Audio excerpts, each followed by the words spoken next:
Hi everybody, welcome to Women Making Big Sales. This is Melinda Chen, and today during our big sales talk, we're going to talk about science. Hold on, don't turn it off yet. It's nothing boring. It's going to be extremely fun because we're going to have a little game going here, but we're going to talk about science behind willpower and motivation, and we're going to actually have a doctor talking about it. Irena, she is actually a neuroscientist, and she loves science. She loves reading about articles of science, but most importantly, she wants to know everything about willpower and motivation. And we all know how important it is when it comes to sales. You know, we would like to say that, hey, we wake up tomorrow and boom, we get our sales. But it just doesn't happen this way. But how do we stay motivated? I'm always talking about different ways to help you stay motivated and keep going. And sales is about persistent. But I think, you know, instead of me just talking about it, I would like to have an expert telling me whether what I've been saying is right or wrong. So let's talk about it and see what happens. Hi, Irena. How are you? Hi, Melinda. Oh, I'm well. Thank you. Well, why don't you share with you your experience and, how what you're doing right now, what your expertise are, and how you're helping entrepreneurs these days.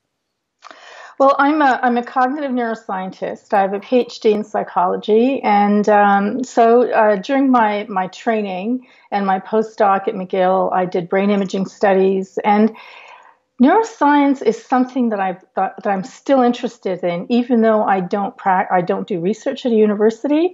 In my newsfeed every day, I read the new research that's coming out, and I write about it. And so I started the Neuroscience School, and I'm the founder and director of the Neuroscience School. So what I do is I uncomplicate neuroscience. And so I give coaches and business people all the brain science information they need, right? And it's digested by me, and all in one place, so you don't have to go around look for it all over the internet. And you can find me at neuroscienceschool.com. Okay. And you also have a little courses, right? You have online courses to help entrepreneurs? I have a subscription program. Perfect. Okay. Where I provide monthly master classes on different topics and other things. And you can find all of that at neuroscienceschool.com. Okay. Well, I thought to make this conversation interesting and real, authentic for the people watching this, is that I'm going to share with you, a couple of things I tell my clients, my coaching clients, how to stay motivated and have that willpower, stay persistent. These are my personal experience, over the years whenever I have failure, how I overcome it, or with my coaching students. But I'm not a psychologist, and I would like to know whether these tips or these strategies are actually backed up by the science, or what your thoughts. How do I make it more effective? And let's have a conversation. And feel free to tell me that, hey, this is completely wrong. Stop telling your clients this, because then I have to stop telling my clients this. I'll take some notes.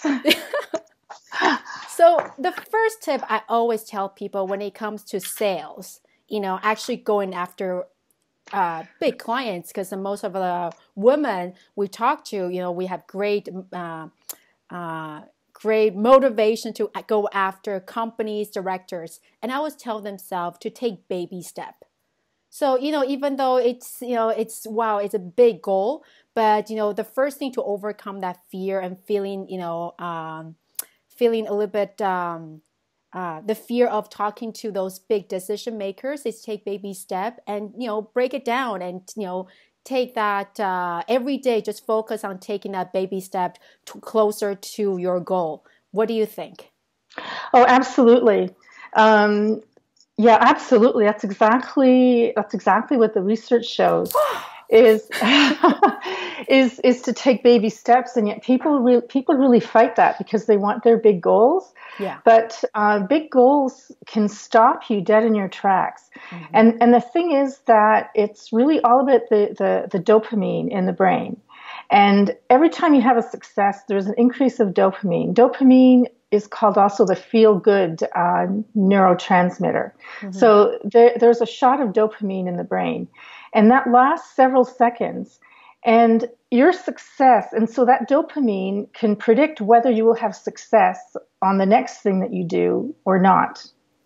Right? Does that make sense? Yeah. So how you break up your day or break up a task is into small bits so that you keep on having successes. Because if you have a failure, and we're talking about any kind of failure, I don't know, what are some examples of failure? Well, what if, let's say, because we're talking about sales, what if, breaking down to little steps, but what if, for example, today you're sending that email to your prospect and you do not hear back from the prospect. And obviously, there might be a sense of, hey, that little tiny bit of failure and say, oh, maybe this is not going to work. What would be your recommendation in terms of your brain-wise? How do you keep going, stay motivated? The thing is to frame what a failure is and to reframe what a failure is. Because for some people, that can be a failure, that they didn't get a reply to their email. And yet, when you look at it, you really have no control over whether they'll reply or not. That is true. Focus on the actions. The only thing you have control over is what you do, not what they do. Right, and so you can reframe it.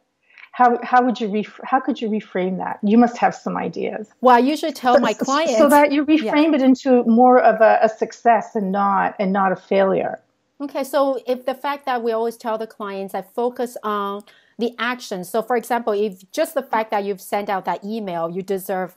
For me, I deserve a chocolate bar. Probably not the healthiest thing for people, but I always say I don't care. But I accomplish this by I've sent out the email, and that for me is the focus on the action, and that for me is action done. Right, and I had a client once who would make a phone call, and then when he didn't get a sale, for him that was a failure, and that would just discourage him completely. Yet that was the initial contact with a potential client. And an initial contact, like rarely or never leads to a sale. And so I had to help him reframe that his first phone call was just a getting to know you phone call. So then it was a success. Okay. So reframing those actions to make sure that they become little successes. Yes. And that's also because when you have a failure, you're more likely to have a failure on the next trial. You're more likely to have a failure on the next thing that you do. And that's scientifically proven? Yes, it's because the dopamine will fall below baseline, and then that lasts a couple of seconds, and so that lasts a couple of seconds, and when dopamine falls below baseline, you are not feeling good because you're lacking that feel good neurotransmitter. And in a number of studies, even with monkeys and rats, they show that if you have that drop in dopamine following a failure, you're more likely to have a failure on the next trial. So the way to keep going is to try and keep having successes by breaking down your tasks into small enough bits so that you do have success on them. And reframe those so that they are successes. Right. Like for me, writing an article, sometimes I'll sit there and start, oh my God, I really don't feel like doing it because it is a big job. Yeah. And so I have to reframe it into, well, what if I just write, and I'm also the kind of person who wants to start at the first word and just go straight through right to the end. But that's not how it's written. So I say, okay, what if I just start with the part of this article that I know well, and it's somewhere in the middle. Okay. So I start with that, and it's really amazing how doing that can set up your whole day. Wow. Positive way, yeah. And there's another thing that we always talk about is that inner mindset, and there's a lot of talk about that mindset would determine, your success or the result. But I often find from my experience is that the actual actions is just as important as the mindset itself. Do it, basically if you do things, then you are going to start to have also better mindset Do you find it this way, or which one is more important? Having that mindset or doing, making that action? I think action precedes mindset. Wow. And I want to tell you about a large study that was done out of Harvard. And this was a study, you can read about it in The Progress Principle. It's a book by Teresa Amabile. And what she did was she surveyed 200 and some odd people in 20 some odd organizations. And she had them keep daily diaries of just what their workday was like and what projects they were working on. And then there were 12,000 diaries that she read, or her team read. And what they found was that progress in meaningful work, no matter how small, increased motivation. Progress in meaningful work, no matter how small, increased motivation. So there again, you've got to break it down into tiny steps so you have progress. And that progress will lead to motivation, and that motivation will lead to more work, and it's an upward spiral. Wow. Yeah. So people, go ahead. Yeah. So, I mean, there are days when I get up and I really don't feel like doing anything. Yeah. I just rather just sit and I don't know, watch TV all day or something. I would love that. I would love that. Yeah, we all have those. But, I have to get work done. And so what I do is, okay, what is something small that I could do where I'll have some success, but that's still important to do work-wise. So it's not like doing the dishes, right? But sitting down and doing my work. What is something small that I could do that I know I'm going to succeed at? And that's the way I start my day. And it's amazing. It really is amazing how it does. It is an upward spiral. Mm-hmm.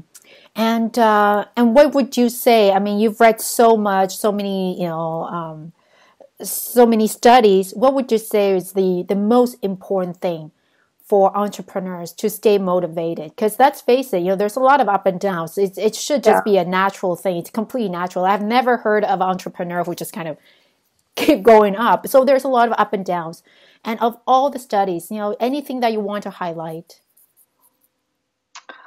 To keep breaking it down into small, and the size of the task is different for everyone. Some people can do bigger chunks and succeed, but some need to start at very small chunks, and that's okay. That doesn't mean that you're going to accomplish less, because in fact, success is built in small steps. Wow. And I hear often coaches say, "We'll start with the most important thing first." Yeah. Not always, because if that freaks you out, then it's the wrong thing to start with. I mean, I remember. I mean, when I was writing my dissertation, and I'd say, okay, today is going to be my writing day, and I'd get half a page done. I'd just sit there in front of the paper and get half a page done and feel terrible at the end of the day because I only had the half page, but that was the most important thing, and it was just too big a goal for that day, right? And so when I set a smaller goal, and the other thing too is if you're stuck on something, then just do something else. Okay. So for my dissertation, what I started to do then was I would alternate writing with doing statistics. I like math, I like statistics, and I found that it was kind of restful. Yeah. And so I would alternate between the two. I'd do some statistics. For me, a lot of it was kind of mindless, and my mind would wander. And then I'd have a flash of insight into my writing, and I'd go back into my writing. And that's how I did my day. And so that's something that all of us can do. Also, so if you're stuck, the wrong thing to do is to try and keep pushing through it, because you're just going to get frustrated and discouraged. So move on to something else that's completely different, and then you'll have a flash of insight, or come back to it later when you're rested. And sometimes too, after about, I find for me anyway, around 40 minutes of work, I find that my energy just drops, and I almost feel a sense of discouragement. And for me, that's a sign that I need a break, right? Because I've done 40 minutes of good work. So it's reasonable that I take a break. and that works too. Yeah. To refresh. So really, at the end, essentially, we're talking about just breaking it down. Not really expecting big results, but focusing on that small milestones. Absolutely, yeah. And let's talk about confidence, because when it comes to sales, apart from that sense of failure from time to time, it's that confidence because we're presenting ourselves. We're telling our clients, our prospects that buy me. I forget about all our competitors. I am so much better than others. But I can understand sometimes it is a challenging thought. And what are your thoughts? Any science to back that up or that could help us? Well, a lack of confidence comes from fear. Yeah. Right. So when you activate fear, you're activating the amygdala. One of the things that you can do to calm yourself down is to breathe, and to breathe deeply. And there's a whole science, a neuroscience reason for that. That it has a direct effect on the brain, actually, and on the release of the stress hormones. So, and then if you do, I'm thinking here, so that's why I'm going.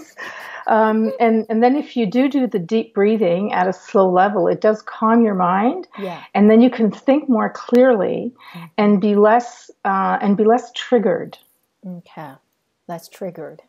Yeah, wow. Less triggered. And the other thing too is about the self-confidence is that you're going into your internal thinking, thinking about the self. Yeah, definitely. A lot of I. Yeah, it's a lot of I. And there are two brain networks. There's what we call the default mode network, which is kind of the network when we're really not doing much or when we're into our own internal thoughts. Yeah. And then there's the attention network. Mm-hmm. And these two and the attention network is active when we're working on something. Yeah, when working on something external to ourselves, right? Working on some kind of a task. Yeah. And the thing is that you can't be in both networks at the same time. You can't be in your internal network thinking about, like in your own internal thoughts, and trying to work on a task at the same time, because they work in opposition to each other. I mean, that's been shown in science. So if you're stuck in your own internal thoughts, in addition to the deep breathing, like what do?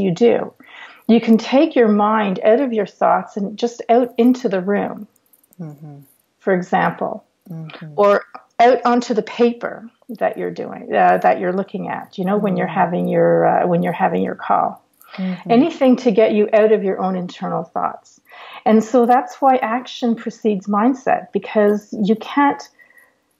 If you're trying to will yourself to be more motivated and will yourself to be more confident, you're still in your default mode network. Yeah, that is amazing. That is amazing. Yeah. And it's so, because I always wonder that, because there's so much talk about mindset, and I love talking about mindset, and there's nothing more important when you're going out to talk to the client. You feel confident, because if you're not confident, everybody can feel it. But at the same time, how to build that confidence? It's really hard to build that confidence if you don't have that experience. A lot of times, if you don't get some no's or some rejections, it's hard to build that confidence. And I often feel that there's a little bit of disconnect when there's too much focus on just a mindset, rather than, you know what, at the end, we just got to go out and do a little bit of it. And Yes. And then break it down into small enough goals so that you know that you can succeed at. I mean, but that being said, self-esteem and self-confidence, they're bigger issues. It takes more than science they to are. solve this. I mean, it's too big. It's really too big to go into here. But all of these traditional things, that coaches often say is, visualization, visualize having succeeded. I do hear a lot about that. Yeah.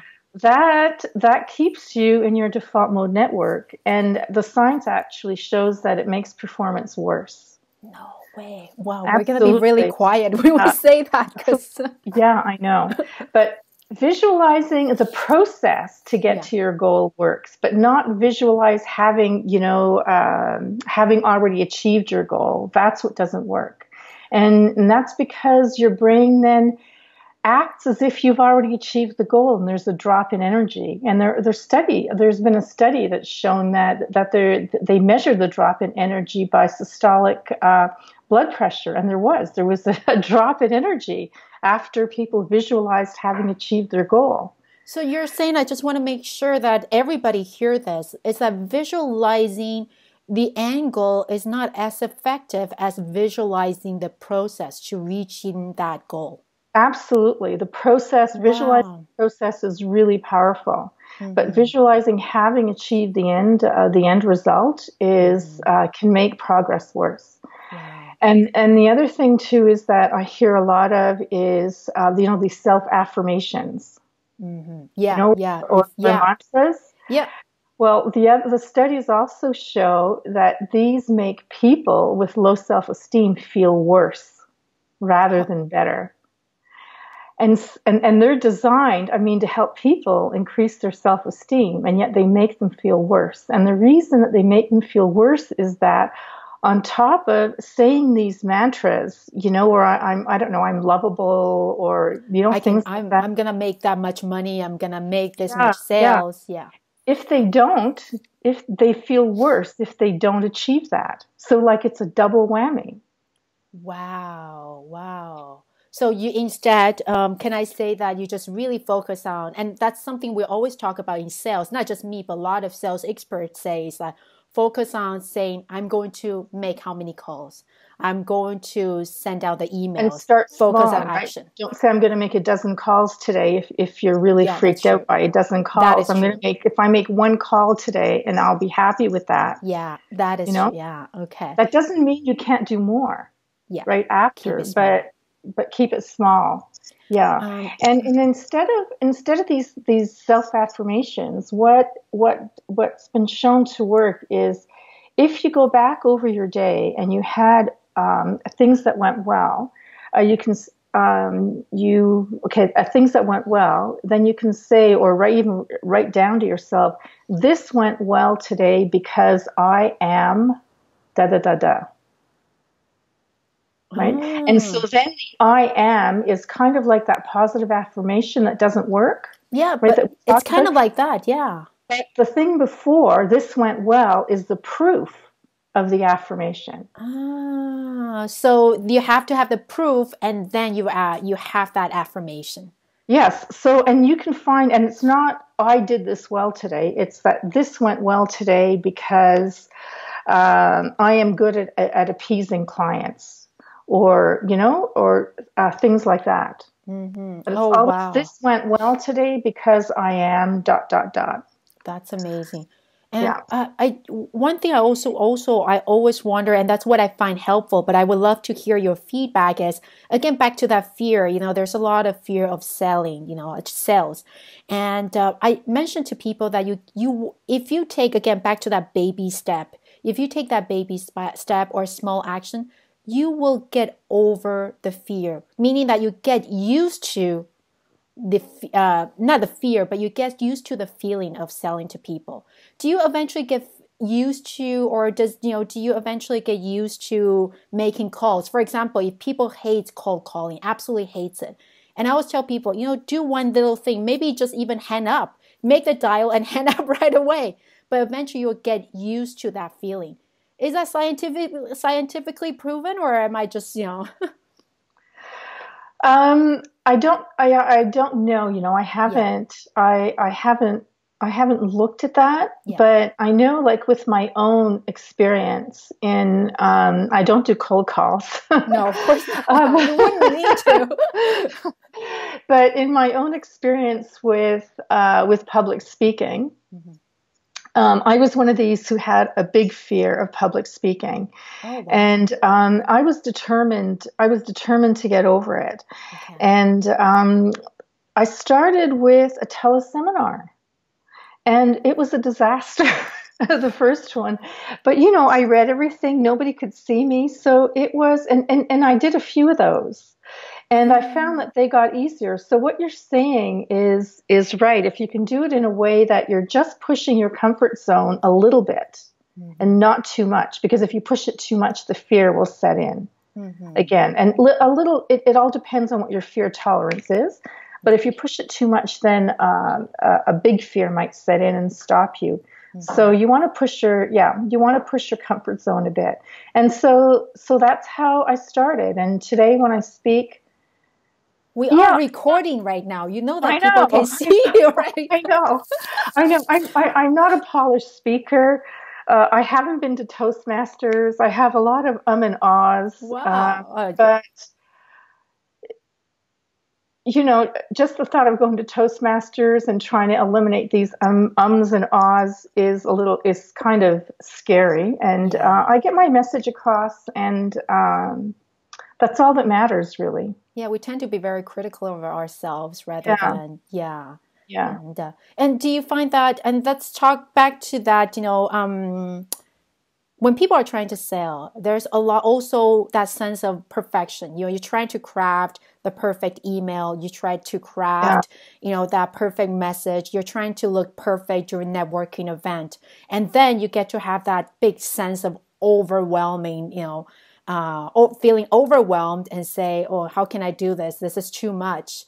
And is it true that, just that sense of perfection, what are your thoughts about it? Can we just totally forget about it? Just do it? Because obviously there's a lot of talk about you don't have to be perfect. Just go out and get it done. What are your thoughts? Right. They say done is better than perfect. Yeah. Right? Yeah. Perfectionism is a moving target. It's an unattainable goal because no matter what you do, you could have always done it better.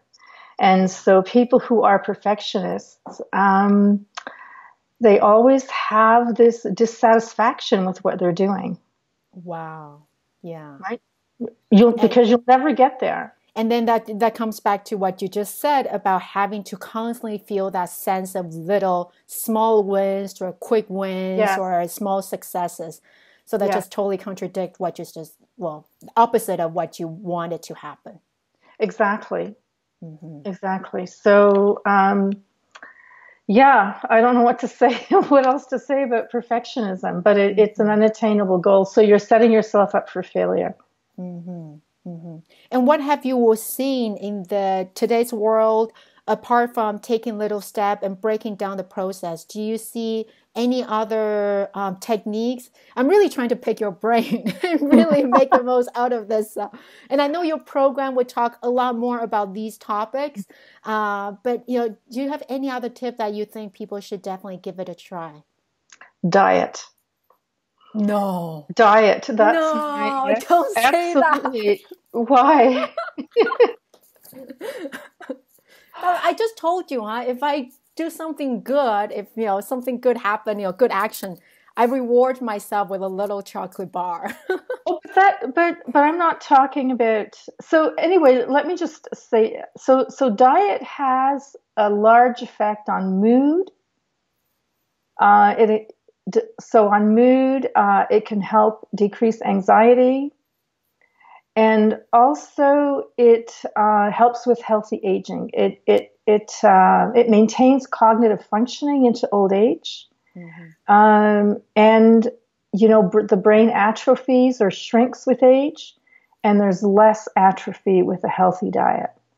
And so a healthy diet is to reduce sugar and processed food. Okay. And increase vegetables and just eat whole foods. And you don't have to be really fanatic about it either. What do I follow? Maybe an 80-20 rule. Okay. And the research is overwhelming. Really? So overwhelming about mood. And so if you're depressed or if you have a low mood, it's hard to get motivated to get work done. Yeah. Right. Definitely. And yet diet can improve that. In this latest study, in 1/3 of the participants, they had moderate to severe depression and they were on a poor diet, meaning they high in sugar and high in processed food. And after 12 weeks on a healthy diet, 1/3 of them were in remission from depression. That's powerful. 12 weeks. Powerful. 12 Yeah. weeks. And the rest of them had reduced depressive symptoms. And in my own experience, with myself and then with some clients, as soon as you eliminate the sugar and processed food and start to eat more vegetables, you're going to see a difference within a couple of days. A difference in energy and mood in a couple of days. It's so quick. Yeah.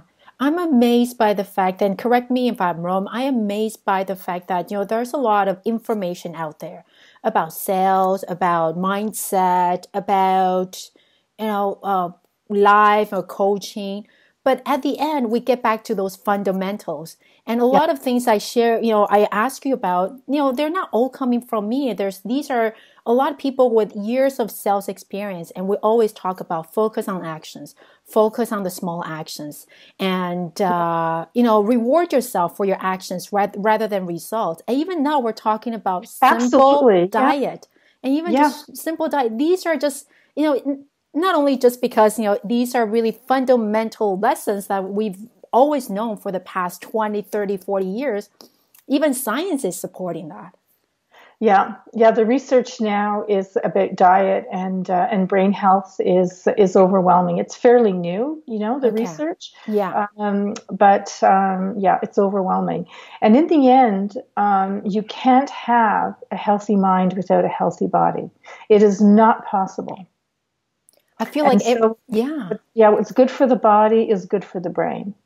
Wow. And if for anybody who's watching there, who wants to focus on their sales and who that's what they care about, that could mean better sales. Well, can you imagine? I mean, if that increased your self-esteem, because I've seen that happen. Really? Yeah. Simple I've seen diet. that happen.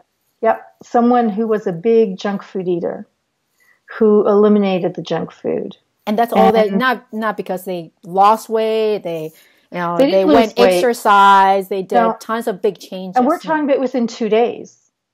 Wow. She called me up and said, I can't believe my brain fog is gone. Wow. And you could, in 2 days. I could hear it in her voice in 2 days. Yeah. In 2 days, simply because, she stopped eating junk food, her self-esteem went up. Yeah. That's amazing. Yeah. Yeah. Okay. Well, I think I feel like every time you say something, I feel like I want to write it as a quote or something, and then to get it out to people. If people want to know more about your program, what is the best way to? Well, we know about your website. Do you mind letting people know about your website again, so that people can go ahead and go out there and check it out? Okay, it's neuroscienceschool.com. Okay. And then if they want to participate, you do have a subscription service. I do. I have a wait list right now. There's some membership. It's a membership program. The membership is closed right now, but I will be opening it up again probably in May. Okay. So they can sign up for the wait list, and then they can get updates on, on articles that I post and things like that. That's and then awesome. Information on when I open up the membership again. Yeah, well, that's really, really awesome. And I really want to thank you for sharing all these with us, because there are some important things, I think really, really important lesson we should all know. And for me, it's just eye-opening, because you're practically saying some of what you said are just completely opposite of what I hear on the internet or on whatever's out there. I know. And really my mission is to get the truth out there. Yeah. I want people to know the truth. It's easier than they think. It's not as hard as these motivational speakers make it out to be. Just do small steps. Eat well. Eat well. Yeah. No. Seriously. And there's exercise and sleep also, but live a happy life and take small steps. Yeah. Wow. Yeah. I think, also lesson learned from this is I better listen to my mom more, because that's what she's been telling me. Yeah. And forget about mindset in effect, just start with the action is going to increase your motivation. Okay. Well, I really want to thank you for today's recording and today's interview. And hopefully we'll have a time to invite you back, maybe 6 months, a year from now on, and maybe there's new discoveries that you want to share with us. I'd love to come back. And thank you. Thank you, for Irena. having me on today. Bye. Bye.